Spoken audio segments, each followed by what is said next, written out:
I need a freak in the morning, a freak in the evening, just like me.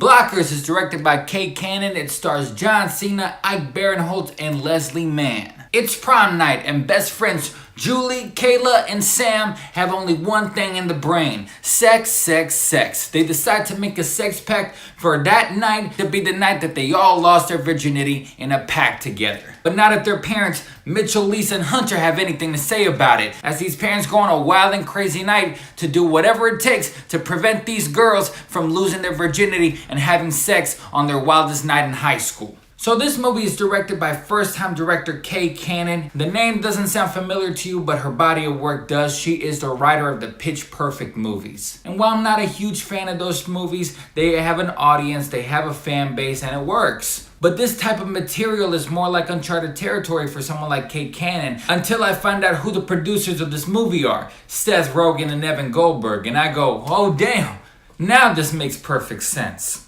But that's not to say that this isn't Kay Cannon's movie, because it definitely is. Because in this movie, the females really hold their own. Now the plot is basically American Pie with a super bad twist. You mix them together, but this time you get it in a perspective of the females. The girls aren't really that sex crazy, but they are in it for the experience. They're in it to make that night a lot more special than what it already is. And for one of them, it's just so they can feel like they're part of the group. And the three actresses playing these girls are fantastic. Especially Geraldine Viswanathan, who has this confidence and charisma on the screen. She is the Jonah Hill of this movie, but she knocks it out of the park. She just has this charisma, this nastiness to her, this confidence that you just can't help but love. These three girls have a lot of chemistry together. They are a lot of fun together as they try to look for love, a great experience, self-discovery. It's a lot of fun. Both Catherine Newton and Gideon Adlon hold their own for their subplots, but it's Geraldine Viswanathan that really steals it from the three. But of course, this movie's not really just about the girls trying to lose their virginity, it's about the parents trying to stop them. We already know that John Cena's been killing it with the comedy, but now this is another notch in that big ass belt. Leslie Mann, she's a comedy vet, but she hasn't had a chance to shine like this since This Is 40, a movie that I didn't like at first, but I found it to be underrated the more times I watch. And Ike Barinholtz is a loose cannon that I always found reliable every time he appears in a movie. I actually like him a lot. And for me in this movie, he's kind of the scene stealer. Now the parents are mostly trying to fight the reality that these kids are coming to their own and they are making their own decisions. They don't want to lose their little girls as they become women and they go off to college and experience life for their own. They don't feel like they're ready to become adults yet. So through the course of this wacky night, they really get to know who their daughters really are, for better or for worse. So I definitely expected that to be the plot point for the parents' storyline. But one of the motivations I didn't see coming is for Ike Barinholtz's Hunter character. Yeah, we knew that he was going to be the wacky father that's been kind of distant and different from the pack, but I loved his motivation here. He knows who his daughter is more than anything, and for the most part has pure confidence in his daughter, and he just wants to give her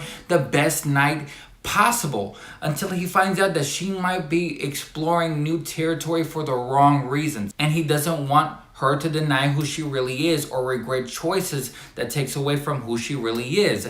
And I thought that that was extremely refreshing. Now, like I said, this has a super bad twist, so the raunchy and the nastiness is definitely there. We get to see a lot of nasty situations. We even get to see some cock and balls. Now, the best thing I can say about this movie is that the raunchy, nasty comedy blends perfectly with the characters and the heart of this movie. Yeah, young girls can talk about sex too and be nasty and everything, and they deserve a platform just as much as the men do. And it is refreshing to see their perspective on the situation. We always know what the guys are thinking about. Trust me, I know. And it's also refreshing to see the parents in on the fun and on the antics as well. This definitely kills anything that Bad Moms or Daddy's Home tries to do. Now for me, this movie was this close to becoming comedy gold, becoming one of the comedy classics like Superbad, like Knocked Up. The nasty's there, the humor's there, the comedy's there. I was laughing out loud, I was dying, but I felt like the third act just felt too rushed to finish off the storyline. Everything felt so wrapped up so fast and so easily that I felt like they could have actually added maybe 10 more minutes or so into the running time to give those moments a little bit more time, a little bit more presence. presence. But that's not to say that this isn't a fantastically fun, good time at the movies. You're gonna love this movie.